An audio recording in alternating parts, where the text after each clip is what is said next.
하나님 말씀 나누겠습니다. 하나님 말씀이 굉장히 길죠. 길어서 다 하고 싶은 마음은 굴뚝 같으나 오늘 NJGG를 못 갈 것 같아가지고 영광의 문 예배를 못 드릴 것 같아서 44절까지만 함께 읽겠습니다. 누가복음 11장 37절에서 44절까지 우리 함께 말씀을 읽겠습니다. 예수께서 말씀하실 때 한 바리새인이 자기와 함께 점심 잡수시기를 청함으로 들어가 앉으셨더니 잡수시기 전에 손 씻지 아니하심을 그 바리새인이 보고 이상히 여기는지라. 주께서 이르시되 너희 바리새인은 지금 잔과 대접의 겉은 깨끗이 하나 너희 속에는 탐욕과 악독이 가득하도다. 어리석은 자들아, 겉을 만드신 이가 속도 만들지 아니하셨느냐. 그러나 그 안에 있는 것으로 구제하라. 그리하면 모든 것이 너희에게 깨끗하리라. 화 있을진저 너희 바리새인들이여, 너희가 박하와 운양과 모든 채소의 11조는 드리되 공의와 하나님께 대한 사랑은 버리는도다. 그러나 이것도 행하고 저것도 버리지 말아야 할지니라. 화 있을진저 너희 바리새인들이여, 너희가 회당의 높은 자리와 시장에서 문안받는 것을 화 있을진저 너희여, 너희는 평토장한 무덤 같아서 그 일을 밟는 사람이 알지 못하느니라. 아멘. 제가 이 말씀은 오늘 본문 말씀이 37절에서 54절까지가 이제 한 그 덩어리가 맞고 한 대화예요. 그런데 조금 양이 많고 제가 이것을 다 나누기에는 시간이 좀 부족한 것 같아요. 그러니까 어떤 분이 그래도 목사님 설교가 짧지 않는데 이 부족하다고 하시네, 그렇게 말씀하실 수도 있어요. 근데 제가 이제 그 내년 한 2월쯤에 중국을 한번 가게 됐는데, 중국의 목사님들 수련회를 가서 한번 참관을 하러 제가 중국의 성도들이나 교회가 어떤가 너무 보고 싶었는데 누가 좀 같이 가자고 하셔가지고 가게 됐어요. 그래서 이제 그분이 가는 길에 설교만 짧게 2번 해달라고 저한테 그러셨어요. 그래서 짧게라고 얘기해서 이제 그렇게 생각하고 있었는데 일정표가 왔는데 짧게 2번이어서 이제 오후 시간에 한 타임씩을 넣어주셨거든요. 그래서 내가 이거 시간이 잘못된 거 아닌가 싶었어요. 짧게 2번인데 한 타임에 3시간 반을 넣어줬더라고요. 그래서 내가 약간 화들짝 놀라면서, 그래서 이게 중국판 한 타임이구나. 그래서 요즘 사람들이 약간 이제 선한 목적이 아니라 중국스럽다는 말 쓰잖아요. 좀 약간 어떻게 보면 좀 세련되지 못한 걸 중국스럽다고 한다든지, 아직 좀 이렇게 고상하지 않은 걸 중국스럽다고 말하는데, 이 예배에 있어서는, 그쪽의 영적인 영역에 있어서는 중국스러운 게 굉장히 훌륭하다는 생각이 제가 들었어요. 그러면서 주님, 내가 중국 스타일인가요? 나는 이렇게 할 말이 많아지죠. 그래서 전 심지어는 설교문 작성을 평일날 안 해요. 그러면 안 될 것 같아가지고 못할 것 같아서. 그래서 성경만 계속 읽어요. 왜냐하면 다 작성했다가는 제가 말을 못할 것 같아요, 끝까지. 그래서 생각해봤더니 예수님이 중국스러운 것보다 높으신 것 같아요. 예수님스러우면 또 우리는 다 쓰러질 것 같아요. 마태복음 15장에 보면 예수님이 설교를 하셨는데 이런 무지막지한 말씀이 있어요. 그들이 나와 있은 지 3일이 되었다. 마태복음 15장에 그렇게 나옵니다. 그들이 나와 있은 지 3일이 되었는데 먹을 것이 없구나 그래요. 그러니까 제자들이 뭐라 그러는지 그 다음 말이 더 무지막지해요. 주님, 여기가 광야인데 어디서 먹을 것을 찾겠습니까? 그래요. 결국에는 예수님을 따라서 무리들이, 거기는 그때는 7병이었거든요. 그때는 4,000명이 먹고 7강주리가 남아요. 그때 사건 배경이 제가 보고서 엄청 무지막지했어요. 그러니까 최소한 남자 4,000명, 여성이나 아이들 포함하면 곱하기 3은 해야 되니까 12,000명 정도가 예수님과 함께 광야에서 음식 없이 3일 동안 말씀을 들은 거죠. 주님이 그냥 그대로 돌려보내면 가다가 다 지쳐 쓰러질 것이다, 그렇게 말씀하셨어요. 그래서 주님이 이 부분에 있어서는 최고구나. 그래서 전에는 이제 바울이 최고인 줄 알았어요. 바울이 저녁에 시작해서 유두고가 떨어져 죽을 때까지 새벽까지 설교하잖아요. 그래서 바울이 이 동네에서는 이 분야에서는 최고봉인가 이렇게 생각했거든요. 그런데 예수님이 확실히 3일 정도는 가셔야 최고인 것 같고, 중국 선교자매들 안에 그런 영이 있나 뭐 이런 생각이 제가 들었어요. 요즘 약간 제 마음의 영 안에는 약간 우울함이 있어요. 그게 이제 감정적인 우울함이 아니라 이 나라에 대해서 기도할 때 그 안타까움 때문에, 그리고 또 이렇게 탄핵이 결정된 것에 대해서 마음이 주님이 하시겠다는 마음도 들면서도 한편으로는 내 영 안에 우울함이 있어요. 그래서 약간 그 마음 안에 그 영 한쪽이 차분하다 그럴까요? 주님이 어떻게 하길 원하십니까? 이렇게 생각을 해요. 그래서 왜 이런 혼란과 진동이 정말 일어났는가? 예를 들어서 언론에서 어제는 탄핵 그 반대 집회가 서울에 많이 있었습니다. 그리고 뭐 그런 동영상이나 또 사진들이나 그런 것도 나올 때 굉장히 많은 수가 모였거든요. 어떤 분들은 30만 명까지 모였다고 얘기했어요. 그런데 뉴스에서는 몇 명 모였다고 발표한 줄 아십니까? 5천 명 모였다고 발표했습니다. 이게 언론이 너무 어그러져 있는 것이죠. 그리고 어제 집회는 또 촛불 집회가 있었죠. 물론 많이 모였죠. 그러니까 경찰 수사는 요즘 내지도 않아요. 언론에서. 자기네끼리 70만 명 모였다고 얘기했어요. 70만 명이 그전보다는 확 줄어들었잖아요. 근데 70만 명이라는 기사도 안 쓰고 연인원 750만 명이라고 적어요. 7번 합해서 750만 명이다. 그래서 저는 이 대한민국의 언론의 태도가 너무나 어그러져 있구나라는 사실을 알았어요. 그리고 이 어저께 한 왜냐하면 탄핵을 주장하는 측도 대한민국의 사람들의 주장이잖아요. 또 탄핵을 반대하는 사람도 대한민국 사람의 주장이잖아요. 언론이 공평하다면 같이 내줘야죠. 그렇죠? 그래서 이런 것 때문에 마음이 우울한 거예요. 내가 어느 걸 좋아하고 싫어하고를 떠나서 여러분이 아는 것처럼 이게 7산의 영역 중에 이 나라를 지탱하는 7개의 큰 영역 중에 사회 영역 가운데 두 가지가 지금 이제 크게 드러났어요. 하나는 정부의 산과 미디어의 산이요.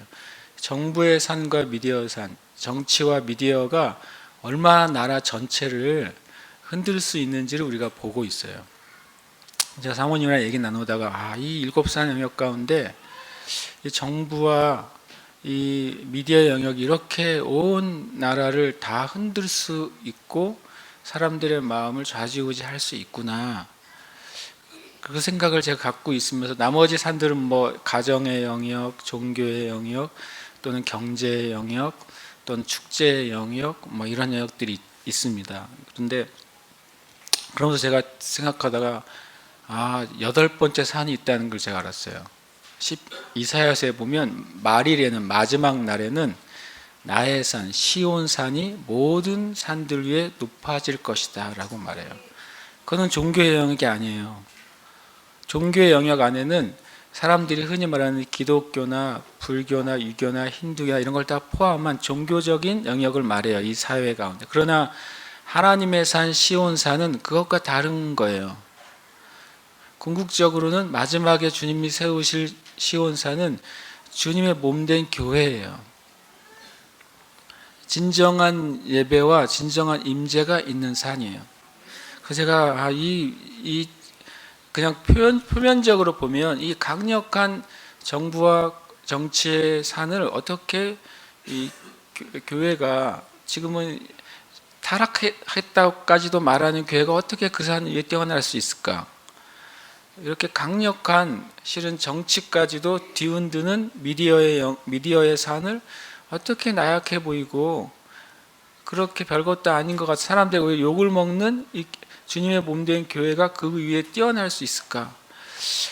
그 생각을 갖게 됐어요. 그러나 하나님은 분명히 마지막 날에는 나의 산 시온산이 모든 산들 위에 가장 뛰어나게 될 것이다. 그래서 모든 사람들이 우리가 그 산으로 가자 라고 말하게 될 것이라고 성경에 기록하셨거든요. 그래서 제가 7산의 영역 플러스 1이 있구나 생각했어요. 하나님의 산은 시온산이고 그것은 예배의 산이에요. 여러분과 제가 진정으로 예배 드려야 될 때예요. 그래서 하나님 앞에 이전보다 더 깊이 그리고 더 많이 그리고 또 주님을 더 찬양하면서 예배 드려야 돼요. 그럼 제가 주님께 또 물었어요. 주님, 도대체 이 정부의 정치의 산 그리고 미디어의 산이 이렇게 흔드는데 왜 이렇게 흔들리고 혼란이 일어나는 진짜 이유가 뭐예요? 우리 대한민국에 뭐 다는 잘 모르겠지만 한 가지 저에게 주신 마음 뭐냐면 되게 재미있는 마음을 주셨어요. 왜냐하면은 이 나라가 통일이 가까웠는데 그들이 주장하는 연방제 통일이 멀어지고 있고 흡수 통일이 가까워지고 있기 때문에 그래요.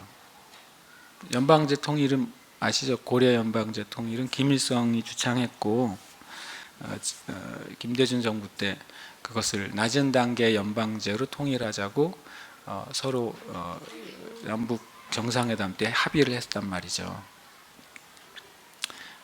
표면적으로는 평화적이고 민주적인 통일 방안이에요. 그러나 내적으로는 공산당이 이기게 되는 평화되죠. 왜냐하면 북한과 남한이 똑같이 한 표씩 갖자는 거죠. 남한에 우리가 300석이면 정치인들이 북한도 300석 갖자는 거예요.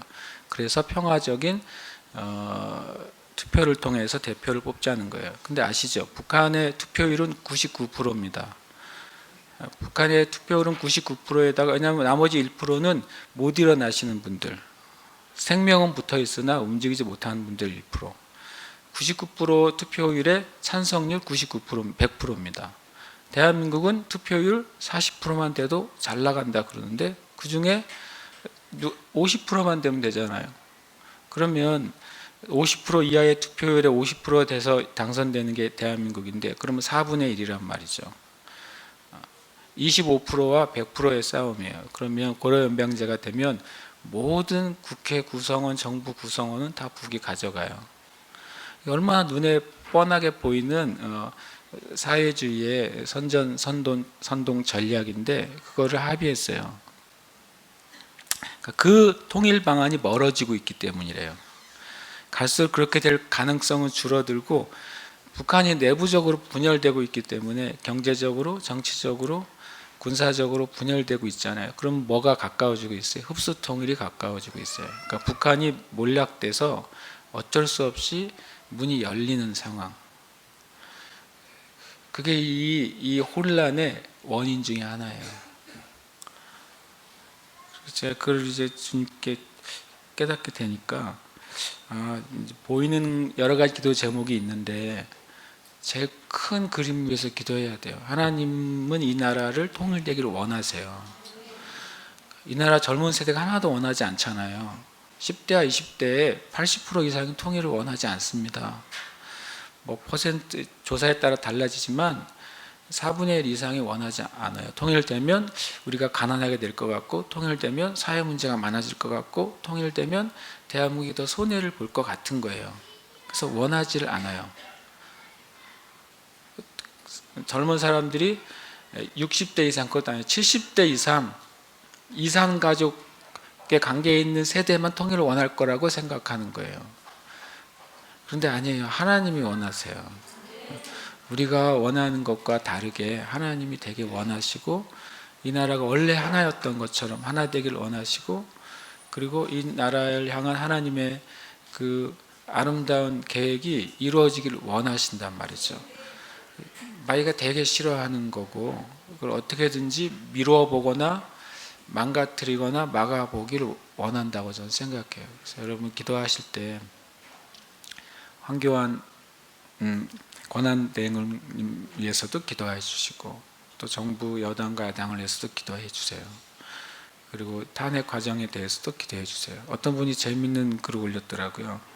지금 이제 대통령의 권한을 대행하고 있는 황교안 총리시고 이제 그 탄핵을 할 이제 헌법재판소의 소장이 박한철 헌재 소장님이신데 그 두 분이 81년 사시 동기예요. 되게 재밌죠. 같은 동기생 둘이 이 나라에 지금 운명을 좌지우지하게 됐다고. 그래서 두 분을 위해서 기도하자고 누가 글을 올려서 여기 81년생이 있습니까? 81년생은 금식을 하면서 기도를 하세요. 81년생이 몇 살이에요? 35인가요? 36인가요? 아, 36. 자, 36 있으십니까? 금식을 하면서 대한민국을 위해 기도해야 돼요. 이것은 우리 자신을 위한 기도이기도 합니다. 그리고 또 왜 이렇게 정치권에서 4월, 6월 전에 대선을 하려고 그럴까요? 7월 달에 사드 배치가 완료돼요. 그걸 막고 싶어서 그래요. 7월 달에 사드 배치가 마무리됩니다. 그걸 막고 싶은 거예요. 어떻게든 야당에서는, 진보 세력에서. 그 사드 배치하는데 우리가 돈을 안 내거든요. 한 2조에서 3조 드는데 우리가 돈을 안 내요. 미국에서 자기네가 돈을 들여서 해줘요. 우리 가운데 주님 옳고 그른 것에 대한 분별도 필요하지만 진짜 그리스도인 하나님의 뜻을 정말 구해야 돼요. 예수님처럼. 예수님도 무엇이 옳은지 그른지 아시잖아요. 더 분명히 아시잖아요. 근데 예수님이 이 잔을 좀 옮겨주시면 안 돼요? 그렇게 처음에 기도했잖아요. 근데 뭐라고 말하십니까? 나의 뜻이 이루어지는 것보다 하나님의 뜻이 이루어지기를 내가 진정으로 원한다고 주님이 기도하셨어요. 교회도 또 교회나 개인도 자기의 생각이나 기준에 따라 옳고 그름이 있을 수 있잖아요. 어떤 사람이 더 잘 판단할 수도 있고 적게 판단할 수도 있어요. 어떤 사람이 더 사실을 더 많이 알 수도 있고 적게 알 수도 있어요. 그런데 교회가 진정으로 기도할 건 그거예요. 주님, 이 나라를 향한 하나님의 뜻이 정말로 이루어지게 해주세요라고 예수님처럼 기도해야 돼요. 예수님은 어떻게 기도하셨습니까? 힘쓰고 애쓰며 기도했다고 성경에 나와요. 그날 밤에 그 온 인류의 죄의 무게를 견디시면서 힘쓰고 애써서 기도했어요. 그럼 지금 교회가 할 일은 뭐냐면 하나님의 뜻을 구하긴 구하는데 이 나라를 위한 그 하나님의 뜻을 우리가 지금 지고 기도해야 돼요. 그래서 힘쓰고 애써야 돼요. 힘쓰고 애써서 하나님 이 나라를 향한 주님의 뜻이 이루어지게 해주세요. 진보 세력의 뜻이 이루어지는 것도 아니고 보수 세력의 뜻이 이루어지는 것도 아니고 누구의 뜻도 아니라 진짜 하나님의 뜻이 이루어지도록 힘쓰고 애써서 기도해야 돼요. 예수님처럼. 그렇게 될 때 십자가와 고난과 혼란도 있겠지만 부활과 영광과 회복이 있을 거예요. 그래서 우리가 지금은 교회들이 여러분이 각자의 처소에서 기도하실 때나 또는 몇 분이 같이 합심해서 기도하실 때나 가정교회에서 기도하실 때나 평일 영광 예배 때서 기도하실 때 진짜 하나님 뜻 이루어지도록 여러분 또 지성소 예배나 또 지성소 기도하실 때에도 지금은 정말로 그렇게 집중해서 주님 앞에 기도해야 돼요. 제가 어제 그 극동방송 어린이 합창단 한 달에 한 번 설교를 하러 갔다가 이제 무슨 얘기를 제가 했더니 다들 눈을 동그랗게 뜨고 애들이 뭔 소리냐고 그러길래 무슨 얘기 했냐면 첫 마디가 그랬어요. 여러분 천사가 세 종류가 있는 걸 아세요? 그랬더니 애들이 동그래져서 뭔 소리냐고 나한테 그러고 뒤에 있는 그 학부모님들도 뭔 소리냐고 보더라고요. 그래서 우리 갑자기 이제 어린이 합창단 때 천사 얘기를 하느냐 제가 그랬어요. 천사가 세 종류가 있는데 성경에 보면 영원히 하늘에 머물면서 하나님을 찬양하는 천사들이 있어요. 계시록에 나오잖아요. 그들이 영원토록 찬양을 뭐하냐면 거룩하다 거룩하다 거룩하다 만군의 주 여호와여 이렇게 찬양하고 있어요. 그 스랍들이 찬양하죠. 두 번째 종류의 천사는 하늘과 땅을 연결해주고 왔다 갔다 하는 천사들이 있다고 그랬더니 이제 그때부터 이해를, 제가 무슨 말을 하려고 하는지 이해하더라고요. 왜냐하면 하나님의 소식과 하나님이 하시고자 하는 말씀과 하나님의 뜻과 하나님의 역사를 이 땅에 가져다 줘요. 그리고 또 이 땅의 성도들의 기도와 예배를 하나님 앞에 뭐로 가져가요? 향기로 가져가요. 그래서 야곱이 그걸 처음 봤잖아요.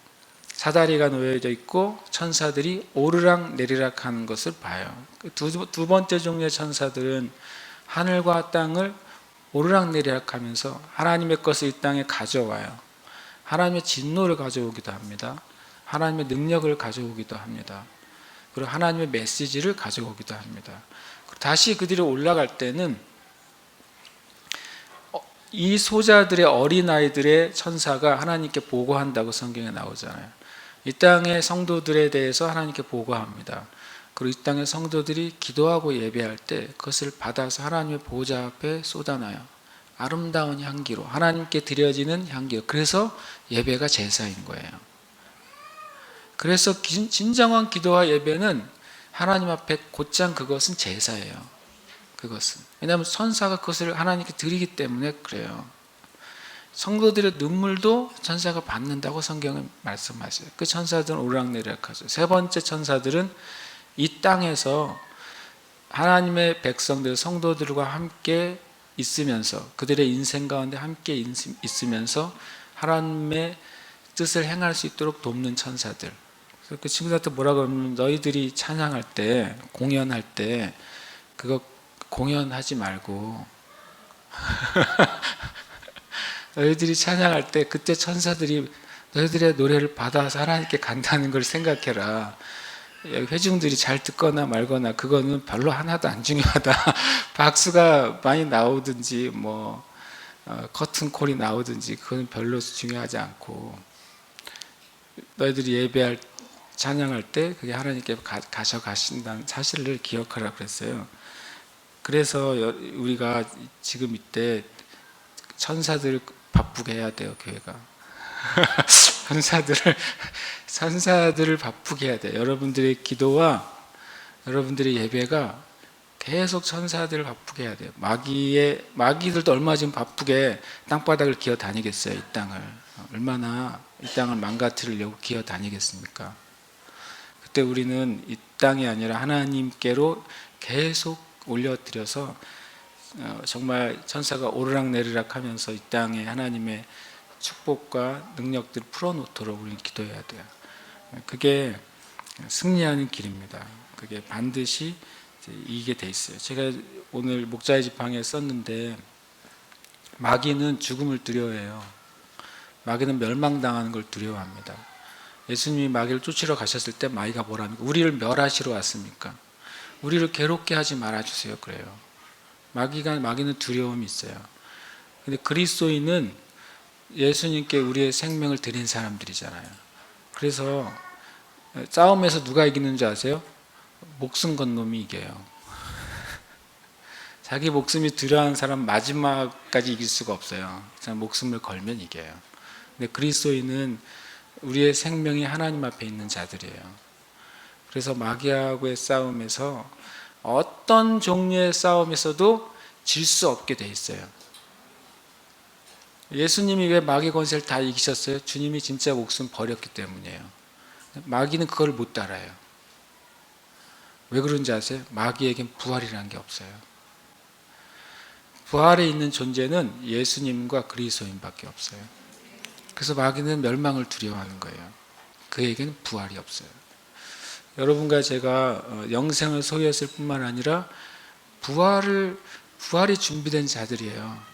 그래서 믿음을 갖고 기도하시길 축복합니다. 아멘.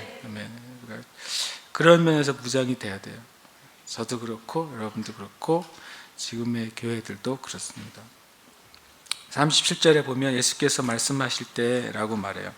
예수께서 무슨 말씀을 하셨죠?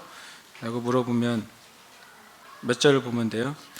11장 전에를 보면 돼요. 주님이 11장 전에 이런 말씀을 하셨어요. 영적인 법칙에 대해서 말씀하셨죠. 강한 자가 있고 더 강한 자가 있다는 얘기를 하셨어요. 그러니까 이 어떤 여인이 엄청나게 예수님의 어머니를 축복했더니 그보다 말씀을 듣고 행하는 자가 훨씬 복되다 하셨어요. 그 말씀을 하실 때 한 바리새인이 저요 그러고 손 들고서 저희 집에 와서 밥을 드세요 그랬어요. 초대를 했어요. 공식적인 예수님께 식사를 초대했습니다. 그러니까 쉽게 말하면 또 이런 말도 하셨잖아요. 솔로몬에게 온 그 시바 여왕이 너희를 정죄할 것이고 요나의 말씀을 듣고 회개한 니느웨 사람들이 너희를 정죄할 것이다. 왜냐하면 솔로몬보다 더 큰 분, 또 요나보다 더 큰 분이 여기 있는데 너희들이 예수님께 나오기를 원치 않고 말씀을 들으려기를 원치 않는다라고 주님이 말씀하시잖아요. 그 말씀을 들을 때 바리새인이 자기는 그렇지 않다는 것을 보여주려고 예수님을 초대해요. 그걸 눈에 보이시죠? 바리새인이 왜 공개적으로 초대했겠어요? 나는 예수님을 웰컴한다는 거예요. 참 진짜 바리새인은 참 바리새인이에요. 진짜 외식의 짱이에요. 그 말을 듣자마자 사람들에게 책망하니까 예수님께서 너희들이 요나보다도 더 크니 솔로몬의 죄보다 더 큰 죄를 갖고 있는 나를, 실은 예수님 자신을 원하지 않고 들으려고 하지 않는다 라고 책망을 받으니까 바리새인은 자기는 아니라는 걸 보여줘요. 어떻게 해요? 예수님을 초청함으로써. 진짜 바리새인은 진짜 바리새인이에요. 최고예요, 최고. 그러니까 주님 말씀 근데 그래서 예수님과 또 주님께 속한 종들을 초대하고 접대하는 건 굉장히 좋은 일이죠. 그건 하나님 앞에 좋은 일이에요. 그런데 그 초대되었을 때 그 말씀에 의해서 책망을 받을 때 겸손히 받을 준비가 되어 있느냐가 중요해요. 왜냐하면 예수님을 초대했는데 음식은 대접했을지 모르지만 뒤에 말씀 보시면 뭘 바가지로 먹어요? 욕을 바가지로 먹어요. 그렇잖아요. 성경 보시면 계속 악독이 가득하도다. 또 화 있을진저 계속 밥 먹으면서 주님께서 이거 밥상머리잖아요. 제가 이거 보면서 이 바리새인이 이제 속으로 그랬을 것 같아. 그때 초대하지 말걸. 계속 쏟아내십니다. 주님이 식사하시면서 그 식사 자리에서. 그래서 제가 이 생각을 했어요. 바리새인이 예수님을 초대한 건 참 귀한 거예요. 그런데 주님을 우리가 웰컴했을 때, 주님을 원합니다라고 말했을 때, 주님이 내가 원하는 걸 주지 않고 주님이 원하는 걸 줄 때 받을 준비가 되어 있느냐는 거예요. 이게 문제예요. 이게 저를 포함해서 많은 그리스도인들이 하나님께 기도할 때 내가 듣길 원하는 말씀을 듣기를 원해요. 내가 생각하는 답을 하나님이 해줬으면 좋겠는 거예요. 심지어 우리 교회 예언팀에도 많은 분들이 와서 예언을 받으십니다. 그런데 그들 안에 저는 어떤 마음? 기도자들을 통해서 내가 듣기를 원하는 말을 들으면 이 기도팀은 너무 기도를 잘해주는 팀이야. 그런데 내가 듣기를 원하는 말을 안 해줘. 그리고 이상한 말처럼 느끼는, 내가 마치 경고를 받은 듯한, 아니면 주님으로부터 권면을 받은 듯한 메시지를 들으면 싫은 거예요. 이게 우리예요. 이게 바리새인이 달리 바리새인이 아니라 내 안에 바리새인이 있고요, 우리 안에 바리새인이 있어요. 이거 빨리 주님 앞에 가지고 나가서 회개하고 처리해야 돼요. 이 바리새인이 그랬어요. 그러니까 주님께 책망받을 때, 주님의 말씀 안에서 책망받을 때 겸손히 들을 준비가 되어 있어야 됩니다. 실은 그런 면에서 그만큼 우리가 준비가 덜 돼 있는 영역이 있어요. 우리 삶 가운데. 그래서 38절에 제가 왜 바리새인은 왜 진짜 바리새인이라고 그랬냐면 38절 때문이에요. 청함으로 31절에 보면 청함으로 들어가 앉으셨어요. 딱 식탁 자리에 앉으셨는데 38절에 보면 잡수시기 전에 예수님이 손을 씻지 아니하시는 것을 보고 바리새인이 이상히 여겼다라고 되어 있어요. 근데 이상이 아니면 쇼크를 받았다고 되어 있어요. 깜짝 놀랐어요, 바리새인이. 충격을 받았어요. 예수님의 행동을 보고. 바리새인들은 식사하기 전에 또 실내로 들어가기 전에 발도 씻을 뿐만 아니라 손을 팔꿈치까지 씻었다 그래요. 팔꿈치까지 손을 씻고 그리고 들어갔단 말이죠. 그게 뭐 보건 위생이 아니라 그게 하나님 앞에 거룩한 것이라고 생각했어요. 그런데 예수님이 들어가는데 그 물 떠는 데를 통과하신 거예요. 전혀 생각하지 않은 행동을 주님이 하신 거예요. 그리고 들어가서 그냥 떡하니 식사 자리에 앉아버리셨어요. 그러니까 이 바리새인이 엄청 충격을 받았어요. 예수님이 그걸 아셨어요. 어쩌면은 전 이런 생각도 했어요. 예수님이 일부러 그러셨다는 생각도 들어요. 거기 성경에 안 나왔기 때문에 이건 제 추측이에요. 왜냐하면 주님이 하실 말씀을 하시기 위해서 주님이 이 사람의 생각을 환기시키기 위해서 그렇게 하신 것 같기도 해요. 38절은 뭘 보여주냐면요, 바리새인이 주님을 초청하긴 했지만 주님을 자기의 기준으로 보고 있다는 것을 보여줘요. 그래서 우리가 예수님을 생각하는데 우리의 기준으로 예수님을 봐요. 그래서 주님의 말씀을 들을 수가 없어요.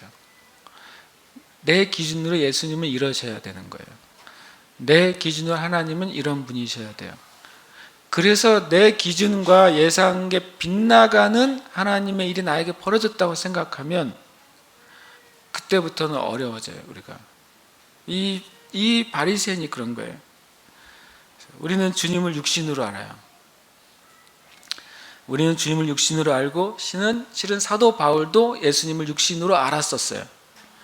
사도 바울이 거듭나고 성령 세례를 받은 다음에야 그가 예수님을 육신이 아닌 영적인 관점으로 볼 수 있게 됐어요. 고린도후서 5장 16절 17절에 이렇게 말씀하고 있어요. 그러므로 우리가 이제부터는 어떤 사람도 육신을 따라 알지 아니하노라. 그 다음에 이렇게 말합니다. 비록 우리가 그리스도를 육신을 따라 뭐라고요? 알았으나. 바울 사도가 한 말이에요. 바울 사도도 예수님을 육신을 따라 알았대요. 그러나 이제부터는 그같이 알지 아니하노라. 그런즉 누구든지 그리스도 안에 있으면 뭐라고요? 새로운 피조물이라. 이전 것은 지나갔으니 보라 새 것이 되었도다. 거듭난 사람, 예수님 안에서 새 영으로 거듭난 사람, 예수님 안에서 구원받고 새로운 피조물, 거듭난 구원받는 사람만 예수님을 뭐로 알 수 있게 되기 시작해요? 육신이 아니라 영적인 관점으로 볼 수 있게 되기 시작합니다. 그게 시작이에요. 그러나 여전히 우리 안에 예수님을 육신으로서, 육적인 관점과 생각으로서 보는 면들이 여전히 남아있어요.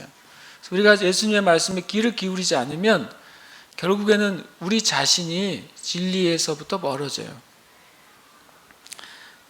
이 바리새인이 예수님이 그렇게 행동하신 걸 보고서 엄청 쇼크를 받았단 말이죠. 그것을 주님이 아시고서 39절에 말씀하세요. 주께서 이르시되 너희 바리새인은 지금 잔과 대접의 것은 깨끗이 하나 너희 속에는 탐욕과 악독이 가득하도다.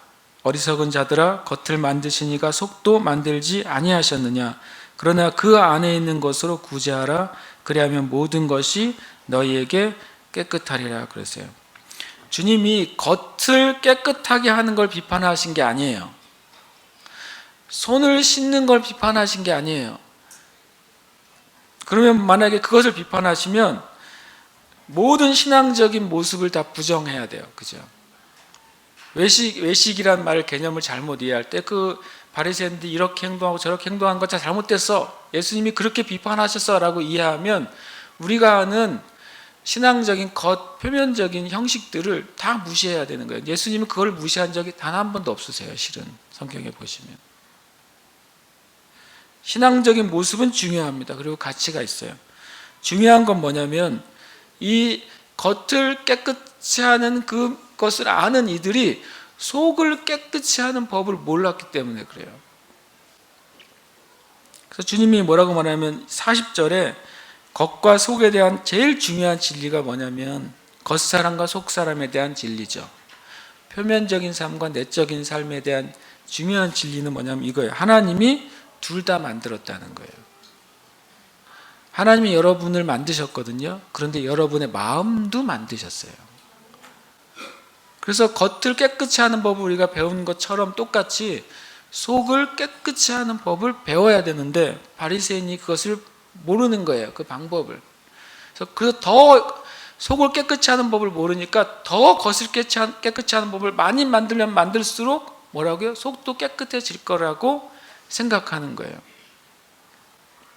그게 바리새인들의 죄인 것이지 그들이 행한 그 형식이 죄가 아니에요.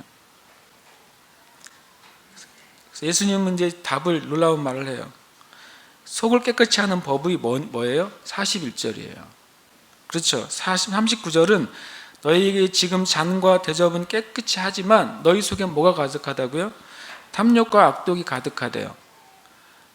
왜냐하면 너희들 어리석은 자들아 겉을 만드시니까 속도 만들지 아니하셨느냐. 그럼 너희가 이제 뭘 깨끗이 하라고요? 속을 깨끗이 하라고 하는데 그 방법이 우리가 생각하는 거하고 좀 달라요. 우리는 속 깨끗이 하려고 어떻게 하면 돼요?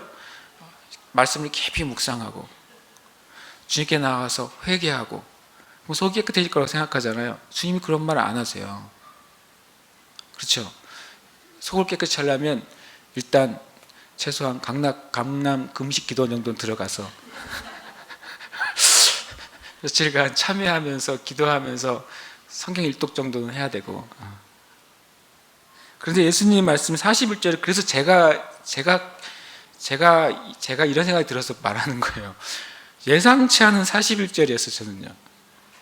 전혀 생각하지 않은 41절 때문에 고민을 좀 했어요. 주님 속을 깨끗하게 해야 될 것 같은데 그러나 그 안에 있는 것으로 구제하라. 그 다음 뭐라 했습니까? 그리하면 모든 것이 뭐예요? 겉과 속이 다 너희에게 깨끗하리라. 이번 주에 최고의 퀴즈였어요. 저한테. 이게 뭔 소리지? 이러겠어요. 그 안에 있는 것으로 구제하래요. 그 안에 있는 게 뭐예요? 위에 나오잖아요. 39절에 너희 속에 탐욕과 악독이 가득하대요. 너희 속에 있는 게 지금 탐욕과 악독인데 주님이 그 안에 있는 거 그걸로 구제라고 말했어요. 그러면 속이 깨끗해진대요. 겉도 깨끗해지고. 퀴즈라고 생각 안 했다가 퀴즈인 것 같죠? 그죠? 예수님의 말씀이 엄청나게 저한테 매주 막 수수께끼를 내주세요. 그러면 나는 그 수수께끼를 푸는 게 너무 재밌어요. 수수께끼를 푸는 게 재밌잖아요. 일을 숨기는 것은 하나님의 영화고 일을 푸는 것은 드러내는 것은 왕의 영화예요. 우리가 누굽니까? 왕이잖아요. 우리의 영화는 주님이 숨겨놓으신 말씀을 성령님에 의해서 여러 찾는 거예요. 그게 우리가 가지고 있는 어떤 영적인 즐거움과 또 영광이에요. 저는 이 질문 가지고 제 말하면 또 그냥 어이없어 하실 수도 있어요. 근데 뭐냐면 이렇게 말씀하신 거예요. 예수님이 속을 깨끗이 하는 것은 내적인 수양이나 묵상이 속을 깨끗이 하는 길이 아니라 그동안은 내 속에 뭐가 가득했다고요? 탐욕과 악독이요. 그동안은 나와 내 자신만을 위한 탐욕과 악독으로 모든 것을 모았어요. 실은 겉으로 보면 선한 것까지도 탐욕과 악독 때문에 한 거예요. 학생이 공부를 할 때도 그 목적은 내가 성공하고 내가 잘되고 내가 칭찬받고 하는 그런 탐욕과 악독으로 공부해서 성공하는 거예요. 그것으로 우리가 가득하다는 거예요. 우리의 삶이. 근데 주님이 그걸 꺼내래요. 나를 위해서 쌓아놨던 탐욕과 악독으로 쌓아놨던 재물이든 탐욕과 악독으로 쌓았던 재능이든 탐욕과 악독으로 쌓았던 나의 명예나 명성이든 그걸 이제 꺼내가지고 그걸 다른 사람을 위해서 쓰는 것, 그것이 네 속에 있는 것으로 다른 사람을 구제하라는 거예요. 그렇게 되면 어떻게 되겠어요? 내 안에 있는 탐욕으로 쌓았던 것이 비워지니까 속이 깨끗해지겠죠. 실제로 내 삶에 다른 사람을 돕거나 섬기거나 나의 재능을 그를 위해 쓸 때 실제 내 삶이 경건의 모습이 실제로 드러나겠죠. 그래서 모든 것이 깨끗해져요. 주님이 진짜 답을 가르쳐 주신 것이죠. 주님 그렇다고 기도하지 말라는 것도 아니에요. 묵상하지 말라는 것도 아니에요. 예배드리지 말라는 것도 아니고 겉 형식을 폐하라는 것도 아니에요. 주님이 진짜로 우리에게 가르쳐 주신 거예요. 네가 그동안 인생의 삶, 너 자신을 위해 살았던 그 쌓아왔던 모든 걸 이제는 꺼내가지고 형제에게 나눠줄 때, 주님의 나라와 주님의 형제 자매들을 위해 그것을 풀 때에 네가 진짜 깨끗하게 될 것이다. 여러분, 삭개오를 예수님이 왜 축복했는지 이유를 아셔야 돼요. 삭개오가 예수님 만난 다음에 뭐라고 말하는지 아십니까? 예수님, 내가 내 소유의 절반을 끊어서 뭐 한 거예요? 그동안 삭개오가 세리장으로서 탐욕과 악독으로 가득 모아놨어요. 근데 예수님 만나고 하니까 뭐라고 말하는 거예요? 내가 모았던 이것을 내 재산 절반을 풀어서 가난한 자에게 나눠주겠습니다. 뭐 한 거예요? 내 속에 있는 것으로 구제했어요. 그리고 내가 다른 사람에게 갈취한 것이 있으면 4배로 쳐서 갚겠습니다. 또 뭐 한 거예요? 탐욕과 악독으로 모았던 것을 어떻게 했어요? 풀어서 다시 구제했어요. 삭개오에게 남아있던 게 뭐가 있었겠어요? 하나도 안 남게 됐습니다. 실제로 초대교회의 삭개오는 유명한 감독이 되고 주님을 위해 순교한 사람이 돼요. 다 줬기 때문에요. 삭개오는 절반은 날라갔고 누군가에 있는 것을 4배로 쳐서 갚았다고 하니까 다 쏟아났겠죠. 뭐 남은 게 뭐가 있겠어요, 삭개오에게. 주님이 뭐라고 선언하세요 그때요? 이 집에 구원이 맺고 이도 아브라함의 자손이다 선포해요. 주님이 말씀하신 거예요. 네 안에 있는 것을 구제하면 그때 모든 것이 깨끗하게 될 것이다. 바리새인들은 꿈에도 생각하지 못했던 거룩하게 되는 방법이에요. 꿈에도 생각을 못했어요. 하나님은 우리의 겉사람이 거룩하길 원하세요. 하나님 실제로 여러분이 깨끗하게 살기도 원하세요. 실제로 교회가 단정하게 되기를 원해요. 그런데도 그만큼 또 하나님은 하나님의 백성들이 그 속사람도 거룩하게 되고 단정하게 되고 정렬되고 그렇게 되기를 원하시는 거예요. 왜냐하면 이것은 우리 자신을 위한 거예요. 왜냐하면 창조의 원리대로 사는 거예요. 우리가 그렇게 할 때 주님께서 말씀하신 이 깨끗함을 정말로 얻을 수 있게 될 겁니다. 그리고 주님이 곧장 이제 처음에는 어리석도다 그랬어요. 마음에 욕심과 악독이 가득하다 그랬어요. 그러다 42절에는 이제 드디어 주님이 카드를 꺼내시는데 화가 있을 것이다 이렇게 말을 했어요. 그냥 잘못한 정도가 아니라 너희를 위해서 큰 화가 있을 것이다 라고 말해요. 화 있을진저 너희 바리새인들이요. 오늘 제가 제목에는 외식하는 자들이요 그랬어요. 실제 뒤에 말씀 외식한다고 말씀하시는데요. 44절에 화 있을진저 너희여 이 말의 의미는 화 있을진저 너희 바리새인들 율법교사 그리고 외식하는 자들이여 라고 원래는 말씀하고 계세요. 너희가 박하와 운양과 모든 채소의 11조는 들이되 공의와 하나님께 대한 사랑은 버리는도다 이렇게 말했어요. 주님 말씀하실 때 바리새인들은 표면적으로 얼마나 대단히 경건해 보였냐면 구약에서는 11조를 말씀하실 때 크게 3종류를 말씀하신다고 그래요. 하나는 곡식의 11조. 그러니까 내가 뿌려서 얻은 것에 대한 11조죠. 만약에 우리 지금 식으로 하면은 월급 받은 것에 11조가 될 수 있겠죠. 우리 식으로 하면. 그 다음에 포도주. 큰 타이틀은 곡식과 포도주와 기름이에요. 이게 생활의 기본적인 거잖아요. 그 세 주요 농작물의 11조를 드리라고 구약에서는 말씀하고 있습니다. 첫 열매를 드리고 11조를 드리라고 말씀하고 있어요. 근데 바리새인들은 엄청나게 자신들이 이제 그걸 부풀려 나가지고 여기 있는 박하와 운양과 채소는 채소라고 했지만 3가지가 다 뭐냐면은 향신료예요. 향신료는 얼마큼씩 쓰지? 아주 요만큼씩 쓰잖아요. 아주 작은 양인데 그것도 11조를 드리라고 그래요. 그리고 바리새인들은 뭐까지도 11조를 드리라고 했냐면 땔감 주워오면 그 중에 10분의 1을 11조로 드리라고 그랬어요. 참 훌륭한 분들이에요.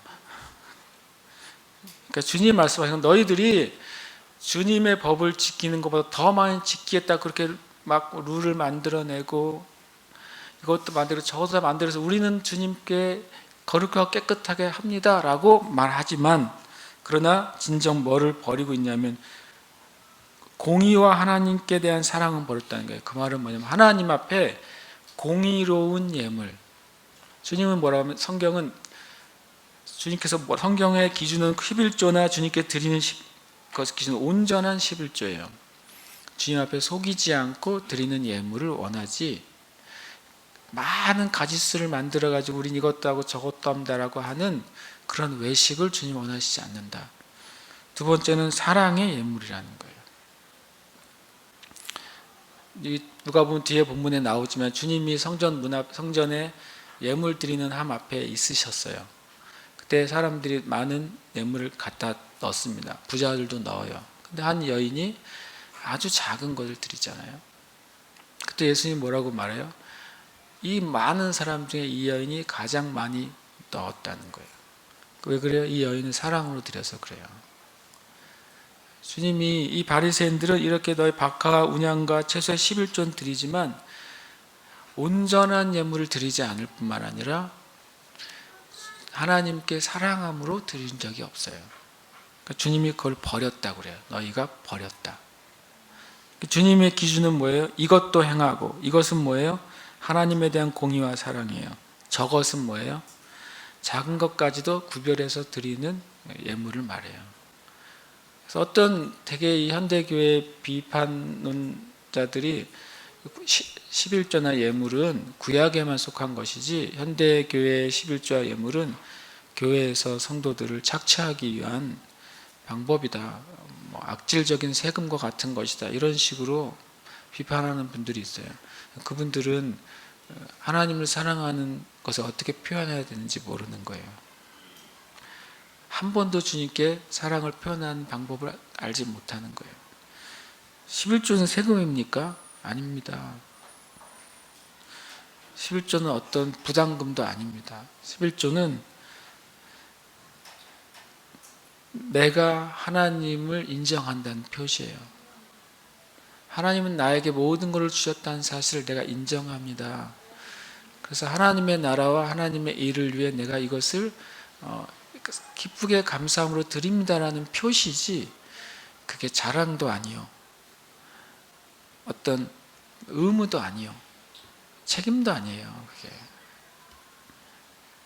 얼마나 이 땅의 교회가 주님의 본질로부터 멀어졌는지, 그걸 다시 찾기가 얼마나 힘든지 모르겠어요. 주님은 말씀하셨어요. 이것도 행하고 저것도 버리지 마라. 그래서 우리는 온전한 예물과 사랑의 예물을 드려야 돼요. 그게 하나님이 기뻐하시는 거예요. 그리고 하나님이 그것을 받으세요.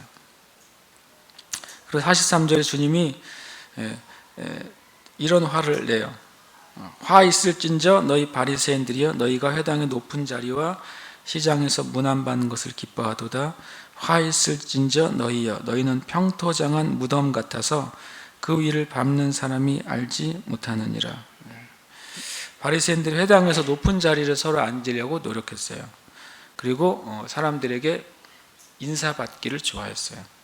그리고 또 하나는 바리새인들 중에 뭐라고 말하면 평토장한 무덤 같대요. 평토장한 무덤이 뭐냐면 무덤을 했는데 시신을 장례를 치르고 그 위를 봉분을 안 세우고 그냥 평평하게 해놓는 거예요. 처음에 몇 명은 거기가 시신이 있던 자리인 걸 알겠죠. 시간이 지날수록 사람들이 그걸 잊혀지게 되면 사람들은 밟고 다니는데 밑에 뭐가 있는 거예요? 시신이 있잖아요. 성경에서 시신에 접촉하는 걸 뭐라고 말하고 있어요? 부정해진다고 표현하잖아요, 유대인들은. 그러니까 뭐냐면 자기도 모르게 부정하게 만드는 거예요, 사람들을. 자기도 모르는 사이에 부정하고 접촉하게 만들어서 다 더럽히게 만드는 것, 이것이 평토장한 무덤이에요.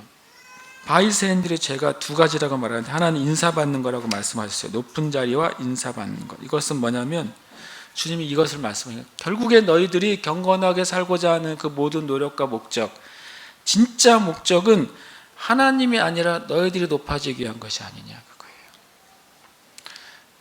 너희들이 진짜 경건한 삶, 경건한 표현을 가지고서 마음속에 진짜 원하는 바는 너희가 높아지는 것이 아니냐라고 바리새인들에게 말씀하시는 거예요. 그리고 너희들의 경건의 진짜 목적은 자신이 인정받는 것이 아니냐. 제가 여러분을 책망할 말이 있겠어요? 저와 같은 목회자들이 더 이 부분에 큰 죄가 많이 있겠죠. 더 인정받는 목사가 되고, 더 유명한 목사가 되고, 더 능력 있는 목사처럼 불려지기를 너무 원하는 거예요. 너무 원하는 게 지금 이 땅에 있는 목사님들의 죄가 아니겠어요? 주님 물으신다면. 거기서부터 어떻게 하면 완전히 자유로울 수 있을까? 이게 숙제일 것 같아요, 제가 보니까. 근데 그것은 목회해야 되는 것만 있는 죄겠어요? 주님이 말씀하셨어요. 우리에게 있습니다. 다른 형제 자매들에게 더 경건한 형제 자매로 받길 원하는 것. 그렇게 불림받는 것은 좋은 거예요. 그럼요. 경건한 사람으로 여겨지고 거룩한 사람으로 여겨지는 것은 좋은 일입니다. 그러나 내 편에서 그렇게 불림받기를 원하는 것이 내 경건한 삶의 목적이 되면 주님이 그것에 화가 있대요. 화가. 그것이 화가 있을 것이다 라고 말씀하세요. 44절은 뭐냐면 죄와 어둠을 드러내지 않는 거예요. 우리 속에 마음이 썩어가고 있는데, 나는 얼굴을 화장을 이쁘게 하고, 나는 양복을 멋있게 차려입고 아무렇지도 않은 문제가 없는 그리스도인으로 사는 거예요. 내 삶 가운데는 주님과의 깊은 만남이나 하나님에 대한 사랑이 가득하지 않은데, 내 표현은 그게 가득한 것처럼 표현하고 얼마든지 사는 거예요. 그게 자기만을 잘못되게 하는 게 아니라, 주님 뭐라고 말하냐면 그런 삶은 진실하게 사는 게 아니라 거짓되게 사는 거라는 거예요. 그런 삶은 표면적으로만 아름답게 포장된 삶을 산다는 거예요. 그런 삶은 실제적으로 다른 형제 자매들을 부정하게 만든다는 거예요. 마치 평통당한 무더미를 사람들이 쉼없이 걸어 다니면서도 자신들 율법을 계속 어기고 있어요. 아무도 율법을 어긴지 모르게 어기고 있어요. 다 부정해지고 있어요. 근데 다 부정해진지 모르게 부정해지고 있어요. 그냥 내비두는 거예요. 만약에 우리의 삶 안에, 여러분, 우리의 마음이 썩어져 있는데 내가 굉장히 아름다운 묵상과 나눔을 나눠요. 그러면 사람들이 은혜를 받아요. 그 진짜 은혜가 아니라고 성경은 말씀하시는 거예요. 설교자가 주님의 말씀 안에서 개인이 말씀하고 씨름해서 길어 올린 말씀이 없어요. 그런데 좋은 설교문과 훌륭한 설교문 모아가지고 설교를 해요. 그러면 회중들이 그것을 듣고 설교를 잘하시네 그래요. 뭐 하고 있는 거예요? 부정하게 만든다는 거예요. 그것이 회중을 부정하게 만들고, 그러한 삶이 형제자매들을 부정하게 만들고, 그런 사역이 하나님의 교회를 부정하게 만든다. 주님이 그것이 평토장한 무덤 같다고 말씀하시는 거예요. 우리가 주님 앞에 귀를 기울여야 돼요. 우리 자신이. 누구를 손가락질할 게 없어요. 또 누구를 향해서 잘못됐습니다, 옳습니다, 어떻게 보면 할 게 없어요. 우리가 그렇게 말할 수 있게 될 때는 주님이 정말 우리에게 그 사명을 주실 때예요. 그렇게 사명을 가지고 우리의 삶 가운데 내가 주님 앞에 고난을 감수하고서라도 하라고 할 때는 우리는 그걸 해야 돼요. 그러기 전에는 우리 자신을 봐야 돼요. 자신을 보면서, 하나님, 내가 주님 앞에 나의 이 바리새인의 요소들을 깨트려 주시고, 내 안에 숨겨져 있는 이 거짓 생각과 삶을 주님 완전히 태워 주시옵소서. 그런데 하나님 앞에 먼저 정직하게, 하나님 앞에 먼저 바르게 서는 자가 되게 해주십시오라고 우리는 기도해야 됩니다. 아멘. 또 우리의 교회들을 위해서도 그렇게 기도해야 돼요. 우리의 자녀들을 위해서도 그렇게 기도해야 돼요. 같이 이 시간 기도하기를 원합니다.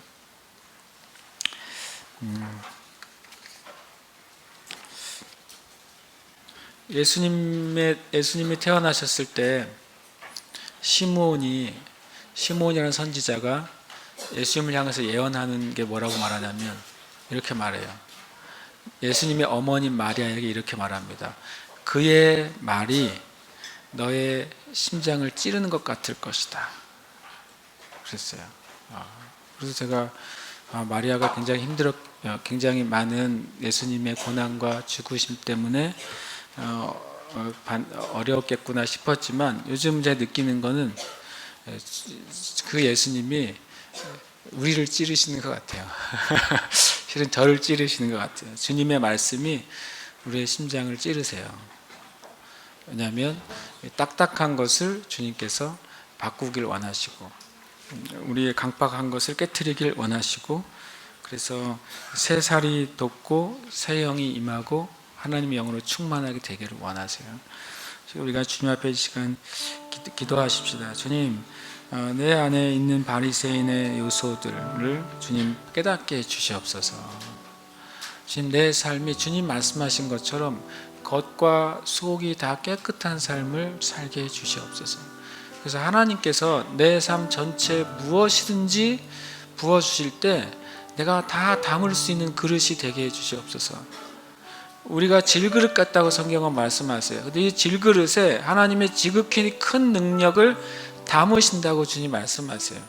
그 질그릇의 겉도 깨끗해야 되지만 안도 깨끗해야 주님이 담으실 것입니다. 하나님의 집에는 금그릇도 있고 은그릇도 있지만 주인이 사용하는 그릇은 깨끗한 그릇이에요. 주님 거기에 이렇게 말씀해요. 주님이 사용하는 그릇은 겉과 속이 다 깨끗한 그릇에 내 능력을 넣어서 붓겠다고 말씀하시는 거예요. 여러분 우리가 주님 앞에 저도 마찬가지예요. 주님 앞에 주님 제가 겉과 속 깨끗한 그릇이 되길 원하고 하나님이 저의 삶에 부으신 그 모든 것들이 다 담기길 원합니다. 주님이 내 그릇을 보시고 더러워서 못 담으신 일이 없게 해주세요. 그러니까 주님께 같이 우리 마음을 주님께 드리며 기도하십시다. 하나님 아버지 저의 겉과